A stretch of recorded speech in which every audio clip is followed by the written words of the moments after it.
Good morning, everyone. This is Gail Dudley with your news in motion. Good morning to you. Good morning to you. I'm going to give y'all some time to come on in the room. Y'all, it's hump day, people. It is hump day. So, good morning to all of you. Come on in the room, y'all. Let me know what life is like for you on this Wednesday morning. So, come on in the room. I see y'all rolling up in here. Good morning. Good morning to you. For some of you, I might be saying good afternoon, and others, I might be saying good evening. But whatever it is, I'm just so glad you decided to hang out with me today. So, of course, because we have a little lag time, I'm going to give a couple of shout outs. I see my biological brother in here this morning. So, good morning, Louis Pryor III. Good morning, Pastor Antoinette. Good morning, Rosanna. Good morning to all of you. Good morning, good morning, good morning, good morning. I see my sister in here. Good morning, Patricia Lyles. Good morning, Deborah Johnson. We are still continuously praying for you, praying for your family. Good morning to you. Thank you so much for hanging out with us on this morning. Y'all, let me know what you thought about Pastor Derek Holmes yesterday. Why vote? He worked that message on yesterday. So let me know what your thoughts are about Pastor Derek Holmes. Just put in the chat. Let me know what you're thinking. Yeah, we have another guest today who's going to be talking about this month is also Breast Cancer Awareness Month. So she'll be coming on a little bit later. We got to get some headlines out the way first. I see you, Yvonne. I see you, Kimberly Graves. I see you, Diane Ladybug. Yep, I'm sneaking back in the word. Yeah, giving y'all some shout outs. Good morning, Hester. Good morning, Felicia. Good morning to all of you. Again, for those of you tuning in, you could be tuning in anywhere around the world. So it could be morning, afternoon, or evening, or you could be watching the replay. And I never want to leave you out. Good morning, Pastor Carl. Good morning. I love it when they pop on like, hey, y'all know Pastor Carl and I, you know, we that team. We're that team, that duo. Um, iron sharpens iron. So I love when I see that. Good morning, Regina Shorts. Good morning, Deborah Sneed. Good morning, Adrian. Good morning, Ulysses. Good morning, Anita Lady Overflow Dawson. Y'all, she's a retiree now. She's free, but she's not. She's doing ministry, but she's out there, y'all. Y'all better look out for her. She's right here. Good morning, Stephanie Burbridge Hall. Good morning to you. Good morning. Y'all, again, it could be afternoon, it could be evening. You could be watching a replay. I'm just so glad that you decided to hang out with me. Good morning, Dr. Oliver. Y'all know on Wednesdays, I sneak that in, the shout outs. The team was like, you need to lay off of that, but I'm going to sneak y'all in there every now and then. Good morning to all the students that are tuning in as well, whether you're homeschool students or high school students. And I hear there's even some middle school students out there. So good morning, good afternoon, or good evening to all of you. To all the students, don't go anywhere. I got a challenge for you. So hang out and you'll get the challenge. And we're going to see which one of y'all are going to win this challenge. Good morning, Jeffrey Allen James. Good morning, Kenya Noel. All right, y'all know I got to get started. I got to get this baby started. And y'all, the intro, when y'all see the intro, since Carl is on here on the actual chat this morning and not behind the scenes, since he's on here this morning, when y'all see the intro, the music is by Pastor Timothy Carpenter. But who put this intro together? That'd be Pastor Carl Wright. So go ahead, y'all, get ready, and let's get started.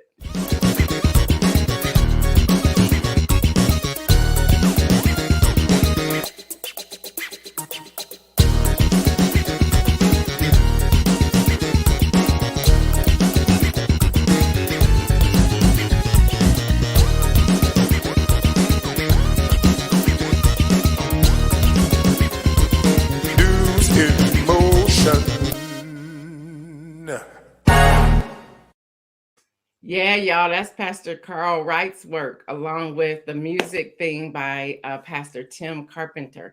So I always want to shout them out. When you're building a team, you just can't do it all by yourself. When you're trying to take it to the level that God is leading you to, you have to have people to come along. And I knew who could do that. I could attempt to do it on my own, but I knew better. I knew that I needed to call Pastor Carl Wright because I knew he was going to work it out. Y'all, that's my friend. That's my brother. I promise y'all, we probably were knitted somewhere long ago, although I think I'm like 20 years older than him. but there's just something, there's a spiritual connection. There's a spiritual connection. There's nothing you can do about it. So I haven't talked to him yesterday. I said, I'm gonna need you to do something else for me. He's like, okay, what? So, and when we get together, like face to face, we get in trouble all the time. So pray for us when that happens. Shout out to Kim Edmondson. I don't know why I keep wanting to call you Dr. Kim Edmondson, but shout out to her, y'all. She did that thing last night with wealth building.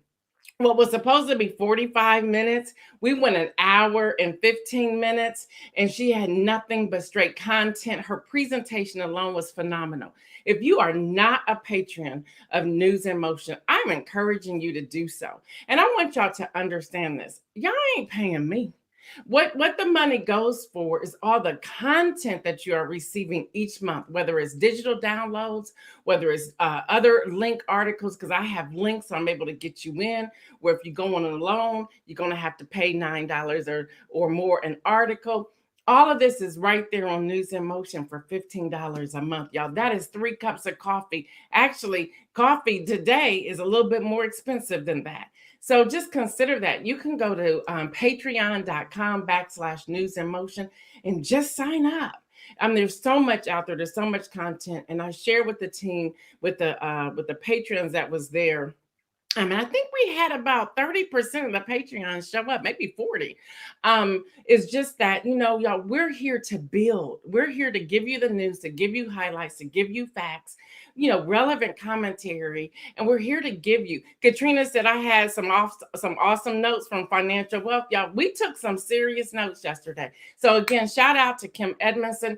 Listen, y'all, she is now accepting coaching clients. Now there's a fee involved with that. So if you choose to coach with her, reach out to Kim Edmondson. She's on the thread now. You can ask her to inbox you, or you can inbox her to get all her information, everything, y'all. It was solid content. It was solid content. All right, y'all, here's today's headlines. William Shatner, Star Trek. He is blasting off to space this morning in the Blue Origin rocket. And again, that is owned by Jeff Bezos. I don't know why we got 44 million people that's hungry. Can y'all not go to space and help out this? Okay, I'm gonna leave that alone. Y'all, at 90 years old, he's the oldest person to travel to space. Now, I'm gonna give a shout out to the millennials. They saying I quit. They saying I quit in droves. They're like, I'm walking away from this job. I'm not doing this job. I quit. Yep, y'all blame the millennials if you want to, but I'm starting to think they're pretty brilliant. Yeah, I am. AP News and Morning Brew is all over this, reporting that 4.3 million people quit their jobs in the U.S. in August. Y'all, 4.3 million said, we out, I quit, I'm leaving. That's what happened in August, y'all. The Labor Department gave a report on yesterday. Y'all, that represents nearly 3% of the workforce. So if you wonder why you go into restaurants and you can't get no help, they's like, I'm out.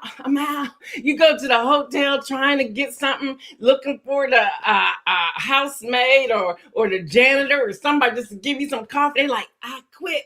They like, peace out, brother, sister, we gone. Y'all, they leaving. Y'all, where are the workers quitting the most? 892,000. I said that all wrong. 892,000 workers left restaurants, bars, and hotels. They're like, I ain't listening. I'm not being your counselor at the bar anymore. I quit. They're like, I ain't giving you your food anymore. You just made too many changes to the menu, and I'm not getting paid enough. And I have to share my tips with other people. I quit. I can just hear them. I quit. Y'all see, that's what y'all get for not tipping them people. They like, I ain't doing this no more. I quit. Get your own food. 721,000 left the retail gig. We tired of you throwing the clothes down in the dressing room. We tired of you coming in here with funky drawers on, and then we got to go get the clothes clean. We tired of you tearing up the clothes. We tired of you putting items in your cart and then taking them somewhere else and placing them somewhere else. We tired of you. So they quit. 706,000 ditched their jobs in professional business services. They sat there and said, my skills are really good. I ain't gonna keep letting you pay me, and you only paying me 1% of what you making. I'm gonna go start it myself. I'm that valuable, so I quit. Y'all know they say I quit. Y'all, and 534,000 has quit in the healthcare and social assistance. They like, you know what? If you don't sit still so I can put this IV in your arm, I'ma quit.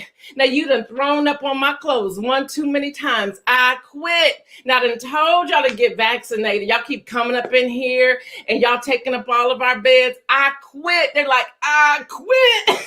That's what they doing, y'all. They are quitting. So what's going on? Y'all, in the economy where jobs are plentiful and people are there to fill them, they're just not coming to work. They're like, nah. But what they're doing is they're saying, these millennials are doing something that we have never done. I'm going to give them credit. Y'all call them what y'all want to. I'm going to give them credit. They're like, no, I know my value. See, my age group, I'm going to just talk about it. And my parents' age group, we settled for whatever they said they was going to give us. The millennials, no, I'm about ready to negotiate. Because, see, they do their research. They're digging this up. No, let's see, you pay the last person $123,000. You trying to give me $30,000? No, brother. No, you're going to give me more than that. They know how to do it. So now it's becoming supply and demand. So they have flipped the script. Now you see $2,500 signing bonus, and they go and negotiate. You gonna give that to me today, and I sign a contract that I'll be here at least 3 months? Or you gonna give it to me my first 30 days? You ain't waiting a year to give me that. You gonna give me that now. And on top of that, I need a month's vacation. I'm gonna work hybrid. I'm gonna work at home half the time. Yeah, they ain't playing. I'm gonna need you to get me a hotel room in in Hawaii, where I'm gonna put my feet up, because that's how I'm working this. I don't need to be up in here. See, and then those who are baby boomers and my generation, they're like, y'all don't have any respect for the job. And the millennials are saying, oh yeah, we do. No, we have respect for ourselves first. The job comes second, and you need what I have. So let's go ahead and negotiate this. They quit. They're like, I quit. So y'all, that's what's happening. That's what's happening. And they're also saying, you got me fighting people in the air, in the air. I ain't signing. That ain't a part of my job description. Y'all ain't getting vaccinated. You want me to tie somebody down and I can get sick and I can die, or I can take it home? Y'all, there's a different leverage going on right now. And they like, we quit. Y'all, that's what's happening. So the next time you go in a restaurant or into the grocery store or into the retail establishment, and you're wondering where all the workers at and why does the place look all crazy, you're going to think twice before you say something nasty to them. Hello, somebody. Y'all millennials, it's working. Keep doing what you're doing. All right, low dose aspirin. Do I do it or not? The only person who can answer this for you is your doctor. Y'all stop going to Google. Google don't know your whole situation. They said last night, after everybody was talking about this low dose aspirin, that they said people were Googling, should I or shouldn't I? They said it was in the billions of how many people were researching it. I'm here to tell you, go ask your doctor. Google don't know if you have diabetes, if you have a heart condition, if you got a blood clot, if you have a lung problem, if you got a hearing problem, if you got heart palpitations. Google don't know that. Y'all go ask your doctor, please. Okay. We'll do it. That's what happened. Southwest tried to play on us this weekend and talking about, the air traffic. They couldn't find any air traffic problem. Y'all lied. Y'all just didn't want to get that shot mandate. All of a sudden, American and Southwest Airlines waved the white flag and said, okay, we're going to do it. Yeah, these are the two Texas-based companies. They said they will comply with President Biden's requirement that employees get vaccinated. See, they started thinking, some of them probably older than millennials. They're like, shoot, this is my retirement, my paycheck. Now, I've been flying this plane for a long time. I'm just roll up my sleeve. Let's go ahead and do it. Y'all, Apple's back in the news. They sent me an email yesterday talking about October the 18th. We got a big reveal. You don't have the chips. You don't have them either. So I don't know what big reveal you got, but we're going to go ahead and play your game, Apple. Yep, y'all doing a thing. We're going to wait until we see the unveiling on October the 18th. Yep, they're saying that they're going to release the new MacBooks. after I get my AirBook. Okay, so now you're going to have me trading this in for the MacBook. All right. And then they're also looking at the potentially next version of AirPods. Can you make them stay in the ears better? All right, y'all, here's to my high schoolers and homeschoolers. Yep, here it is. This is what you got to do. And you got to do it by 12 noon, which will allow for the West Coast to also join you. All right, y'all, I need three definitions. I need you to give me the definition of filibuster, the reconciliation bill, and the cloture and bird rule. Those are the three. Filibuster, that's number one. Number two, the reconciliation bill. And number three, combine the closure and the bird rule because they go hand in hand. I need that by noon today. I need this written in your own words with citations. Hello, somebody. I'm going to be your teacher for today. I need you to have citations. And each person that gets it right, you'll get a shout out on News in Motion. Not only you, but your school. And if you're in any sports, if you're on any debate teams or whatever, I'm going to pump you up. Yep. I'm going to pump you up. That's what I'm going to do. Now, the first person who responds will be on the live panel on October the 28th. So again, to my high schoolers, this also includes homeschoolers. I need definitions from you. Filibuster, the reconciliation bill, the cloture and the bird rule. I need these to me by noon Eastern, written in your own words with citations. Each person who gets it right will have a shout out right here on News in Motion. And the first person to respond will be on the panel right here with other News in Motion viewers live on October 28th. Yep. Now, y'all, this is totally random. Y'all, the Aston Martin gifted to Prince Charles by Queen Elizabeth II on his 21st birthday uses a combination of English white wine and cheese. That's his fuel for his car. That's what the prince told BBC in an interview on Monday. Again, just because I wanted to. Y'all, Disney Plus releases first trailer of Home Alone reboot. Now, there's some movies you just don't mess with. And Home Alone is one of them. I don't want to see no reboot because I love that part of the movie. Don't y'all change that. Let me see what y'all talking about. Some people saying I keep freezing up. I don't know what that is. I don't have any control of that. I see contracts. I see ask your doctor. I see Deborah's need, try to go out and come. Oh, that's y'all freezing up on that end. Go for it, high schoolers. Davia, y'all, let me tell you about Davia. Number one, I'm on it today. So y'all need to check out Tales from a Shaker with Davia Williams Stevenson. Y'all, Beyond Me, I'm on there this week. But Beyond Me, it is straight fire. Y'all, listen. This is the time. The time is now to start tapping into new artists, new voices, new influencers, new journalists, new hosts of shows. Y'all, we keep going to the things that we're used to, but I am begging y'all to start searching for different people. Her stuff is straight fire. It needs to be on ABC, CBS, NBC, Fox, Lifetime, BBC, PBS. Her stuff is straight fire. You want to check it out. Make sure you subscribe to her podcast and make sure you download and make sure you review. That helps her algorithm increase. So check that out. She says, I was caught up in the strike this weekend. 3 canceled flights, 3 airports trying to get home from Texas. Yeah, you was in Texas, baby. Diane says, don't touch the Lion King. Don't touch that either. Yes, Kim, he has his fuel of wine and cheese. Yep, y'all know he was a slickster back in his day anyway. All right, y'all, we got an amazing guest that's coming on. But first, I need to show you this. Pay attention. Here's your opportunity to participate. If you are a small business owner, an artist, an author, whatever, check this out.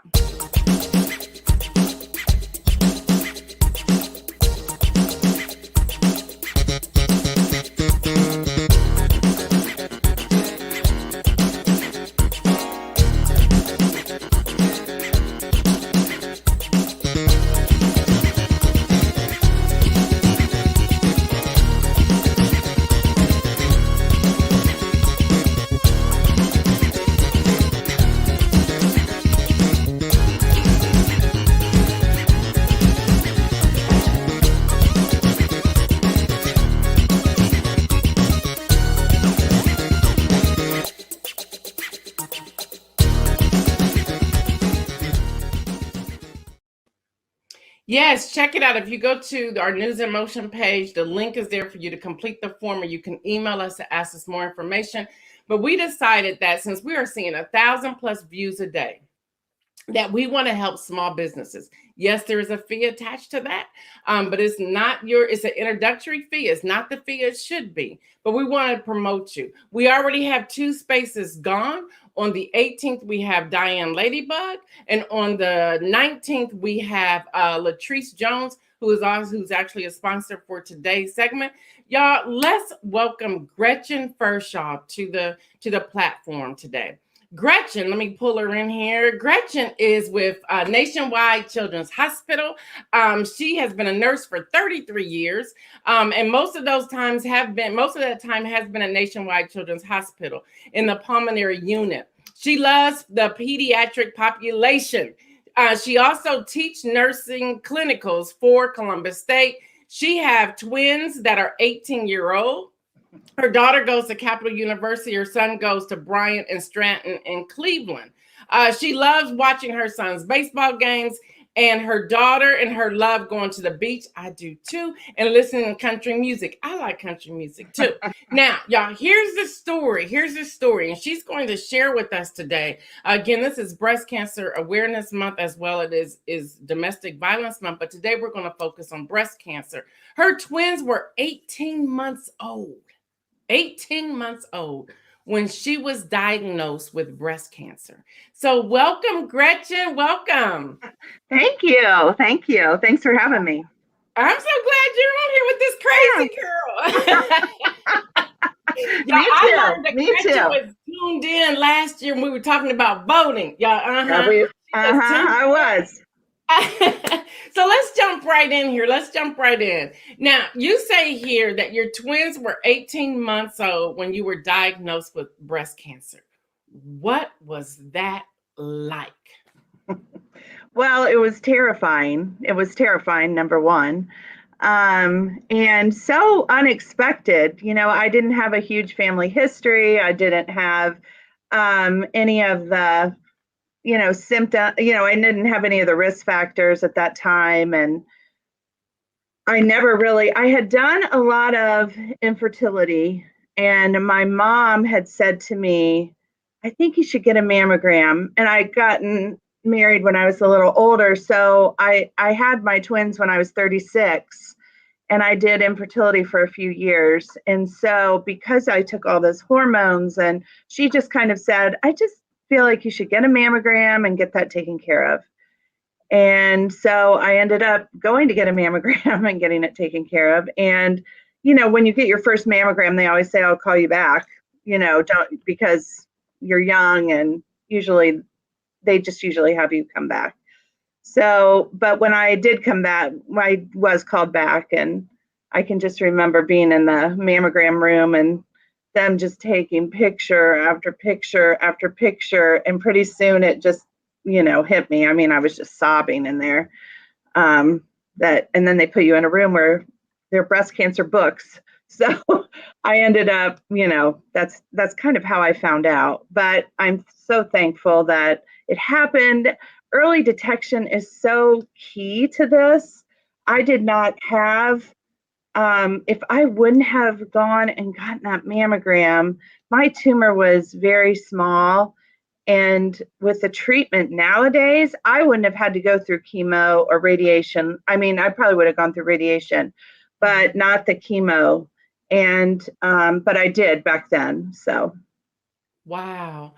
Being that you had 18-month-old twins, and you find out that you have breast cancer, if this is a personal question, I know we talked briefly, but were you able to breastfeed, or did you have to immediately make a stop with all of that? No, and I wasn't breastfeeding at the time because they were twins. I worked full time at the hospital, and I just felt like I'd never be able to do it all. So I did not breastfeed. I was not breastfeeding, no. And I probably would have had to stop at least on the one side because I got a lumpectomy. So when I got the lumpectomy, then I got that before I had started the chemo. Okay. Okay. This morning, which was so strange because we talked about this briefly yesterday, I received an email from Dr. Wells. I get his morning emails, and it was talking about food and breast cancer. I know you and I had talked about that. Uh-huh. And in his email, it says unhealthy dietary tactics, excess sugar and processed foods. And I want all of y'all to hear this because we've all been dealing with this, even on other levels. Eating too much fat, consuming polyunsaturated omega-6 fats, and drinking alcohol. Now, come on, like, look, this is a mimosa. So come on, I gotta get that up. Now, come on, Gretchen. So tell me about that. Tell me Well, about like when it comes to food and breast cancer in our bodies. Can you speak to that, please? well, I feel like a lot of it is related. There is some that is related to all of that, just like what you talked about. And then, I mean, I know a girl right now who just was diagnosed with stage 4, and she is like as thin as a rail. She's a runner. She eats healthy. So I think unfortunately it's not always that, but I think you definitely should be watching that. And when I had breast cancer, I definitely weigh a lot more now than I did when I had breast cancer. Um, but I think all those factors are contributing to having breast cancer, and it's scary. I mean, because then you're like, I don't even know what to eat or drink or do, you know. But Right. some And of I'm it glad is you said it's I'm sorry. I'm glad you said it's scary because I don't think people understand. Like, of course, this month it's a yearly thing for me, and I want somebody to figure out another machine because you be pressing all up on me and I can't breathe. You telling me to hold my breath, and I'm like, can I I, breathe yet? And you like punching down. I'm like, I can't. This hurts. I It's like know. what, and it is scary, even knowing that October 22nd I'll be doing that. I'm Right. already like, oh my gosh. It's can you speak to that because Yeah, I it mean, is scary. I feel like I have PTSD every time I go in go for my mammogram. It's just like you relive everything. And then I have to keep telling myself that if you don't go get the mammogram, if you don't go and get that early detection screening, you will be in much worse shape than you are, not going. So I feel like it is scary. They try and make it as nice for you as possible when you're in there, but it is just something like you have to get it done. You have to. It saves lives. Early detection saves lives. And it saved Did y'all my hear life. that, y'all? Early detection saves lives. And I guess what you're saying, and I don't want to put words in your mouth, and so correct me or speak to this. That what 15 minutes of not being comfortable is worth your life. Can you speak to that? Absolutely. Absolutely. Early detection now, it's like, when I had this 16 years ago, it wasn't I don't feel like it was as talked about as open as it is now. And of course, that's, with Facebook, I think with all the social media, it really helps. But, oh God, now I lost my train of thought. I think I still have chemo brain.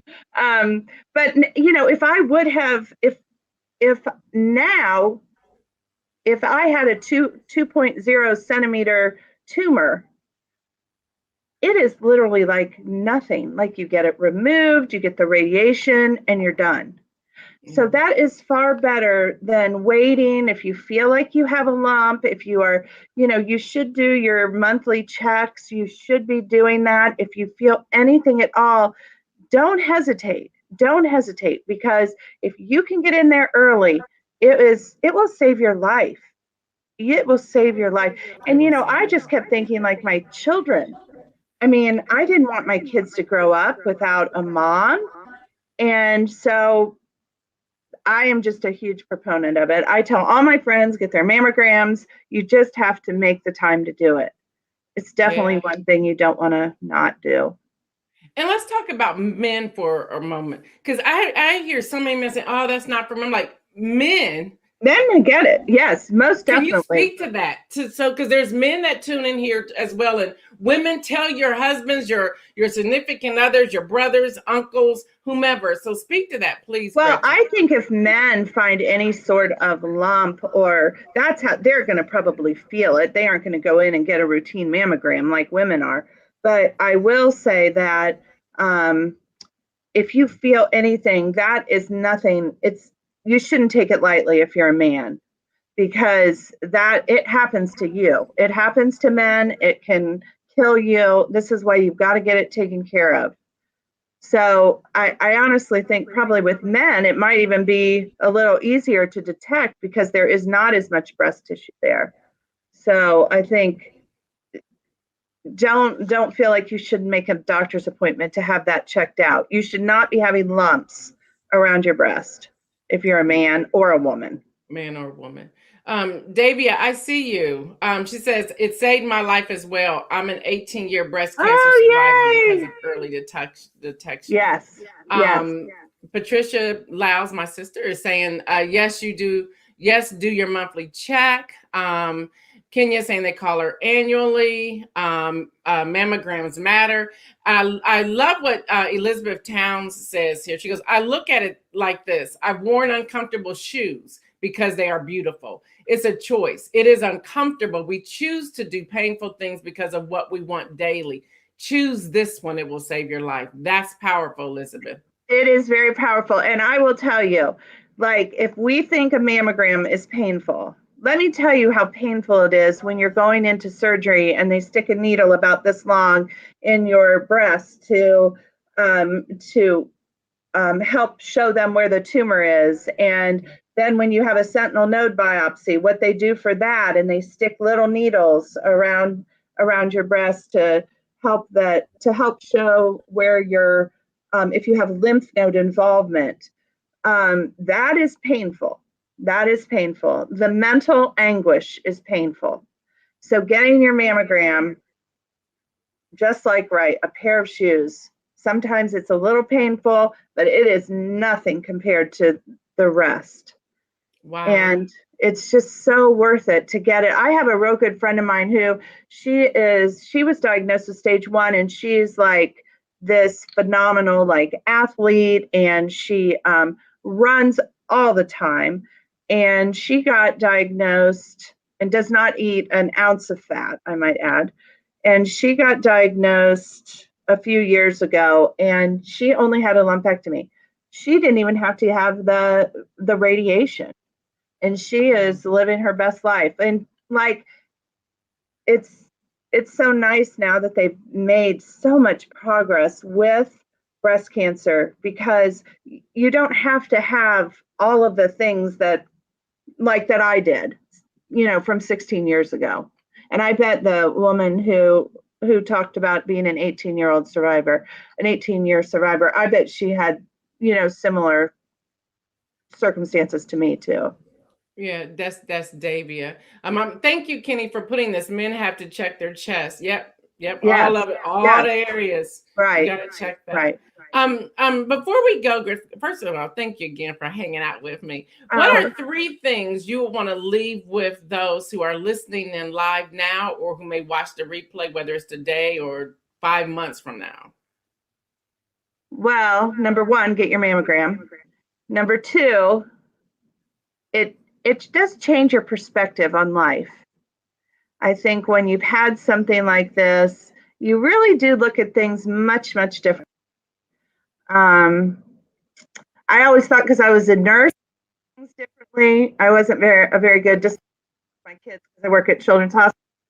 I see kids that are so sick. Nothing really matters. Nothing really matters when it comes to, unless you're like turning blue. So that is why you have to do this. And I think it's really like live in the present moment. I think that's so important. And be kind to everybody. Be kind. Yeah, we all need a little kindness. We all need kindness. So that is what I'm leaving with people. Be kind and watch your show. I like that too, but I really like be kind. I love be kind. And I think today we just have to pause long enough to say, Why am I responding this way to people? What else is going Oh, on? I And then agree to with be you. mindful that we don't know what other people are going through That's today. what I was going to say. You have no idea until you walk in somebody else's shoes what they've gone through. And it really is. And in today's world, you really need people to be kind to each other. I agree with that. Well, I know you're at Children's Hospital. Got to see them babies. So thank you so much for hanging out with us today. Oh, thank you for having me. Thank you for having me. We'll talk soon. Okay, bye. Bye. All right, everyone. So you're wondering what about the inspirational message today? Please, number one, share this story, including Mary Jenkins last week. Share that. Let people know what they need to do. Let them know how people are just being vulnerable right here. I was having a conversation with my husband last night. I love me some him, but I was having a conversation with him last night. I was like, Kevin, there are so many people who are hurting. There are so many people who are stressed out. They're frustrated. We're hearing so much about mental health issues and mental illness. We're hearing a lot about people. One moment they're okay, the next minute they are saying they have cancer, they have detected breast cancer or other cancers that are out there as well. I said that we're hearing about people and their ailment, their disease, things that are changing almost like it's overnight. I said, what is going on? And I'll be honest with y'all. After I listened to Nawana on last Monday or 2 Mondays ago, and then this past Monday, Alethea with domestic violence, I haven't been right. I have to be honest with y'all, because I want to just go out and save everybody, whether it's men or women who are dealing with domestic violence. And again, when we're vetting people and we're listening to stories, and the story that we have coming up on Monday, just be prepared. Again, I'm not telling the children not to watch, because I understand that there are high school girls who are being abused by their boyfriends, high school girls who are being abused by their girlfriends. Let's just call it what it is. We can't tiptoe around it. There's still a guy who wants to talk about his abuse. One moment he says he's ready, the next moment he's really scared. This guy who wants to share, and I'm being very, it's like I understand, because he says I don't want to get ostracized. He said I've already lost one job because the CEO of the company called me a punk for being a male who was being abused by his wife. He goes, I lost my job because I worked at an at-will state. I won't name the state, but he talks about that. And I told him, I said, if you're not ready, don't do it. But to sit back and to vet all these people and to hear their stories, it's a lot. It's a lot. I'm already thinking, ooh, when's Thanksgiving when we take another break? It's going to be a shorter break, of course, this time. And I'm like, how do I deal with this? And so what we do, we pray. We pray, so we're covering each other when we're hearing these stories and reading this information. Then we go check out the stories. It's like, wow, like my gosh. So y'all, there's a lot that's going on. So in sharing with my husband, I said, what is it? And my husband said, do you ever think that maybe this is the season? He goes, although the season should never change. He said, but have you ever thought about that this is the season that we should be drawing closer to Jesus? He said, what we want to do, we want to step back and we want to lock down. But could it be that Jesus is really pulling us into him? He's saying, come draw close to me. And if you just come in a little bit closer, I'm going to tell you something that you don't already know, because I'm already watching everything that's going on. And what we want to do, we want to retreat. And God is saying, don't retreat. He goes, and then if you do retreat, fall into my arms, but draw close to me because I have something to speak to you. I have something to say to you in this season. And many of us don't want to hear it, or there's so much noise, or there's so much chaos going on that we're blocking out the truth of who Jesus is. And he's saying, these things are happening. Don't quit me. Don't quit him. He's not our boyfriend. We're like, I'm done with you today. I'm quitting you. He's like, don't quit me. Come draw close to me, because in that closeness is where you're going to find rest, where you're going to get my answers, and where you're going to be able to experience not only the manifestation of Jesus Christ, but you're going to experience a heightened discernment in who I am. Hello, somebody. Y'all, it's time for us to have a heightened discernment. And I have a very close friend, who is right now dealing with his mom. He's dealing with his mom, and he's an upbeat person, and I know he's doing well. He's a strong person, but I've been going to God saying, God, how can I pray for him? How can I pray for his sister? How can I pray for his wife or his children? How can I pray for the grandchildren of his mom? How can I pray, Lord? What is it you want me to do? No joke. Their names, y'all know I have a prayer wall in my office with every name and situations and things that I receive. And y'all know we're in the 31 days of prayer right now. And hear me. Let me say this before I say this about them. Let me say this. Ever since I ventured into this October 31 days of prayer, and now we're up to 4,000 people joining us in prayer. And the book I heard is sold out again, and it just keeps going. And this book has been out since 2017. That's the urgent plea for prayer, the 31 days. It's like prayer prompters. Ever since I ventured into that, y'all, I'm telling y'all, I've dealt with nothing but hell and attacks. But I'm like, I'm still standing. I got to keep going. So as I'm praying for all of these people, going back to that, when I was like, God, what do I do with my friend? How do I minister to my friend and his wife and his children and their family as they're going through this? God said, be quiet. He said, just be still and keep doing what you're doing. Pray. You don't have to send a text. You don't have to call them up. I got them. I got them. I'm already directing them.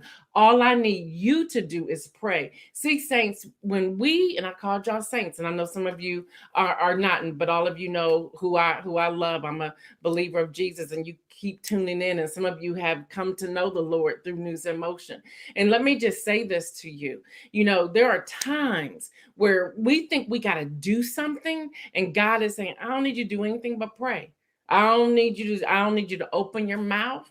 And if you happen to see them, just when you touch their back or touch their shoulder or you go in for a hug, just understanding the anointing and the spirit of the Lord is falling upon them. Just be still. Be still and know that I am God. All right, y'all can go on and on and on and on because I get real excited when I start talking about the Lord. I'm sure y'all can tell that by now. I get real excited when I talk about Jesus because I know what Jesus delivered me from, what he brought me through. Y'all have no idea how the Lord has blessed me. Jesus, how the Lord has turned around situations. You have no idea. What you have seen since June 22nd of 2020 has been, hey, I'm Gail Dudley, your host of News in Motion. You don't know how I had to sometimes pull myself out to get in this chair to bring you the news because I'm watching the news. I'm hearing all the craziness.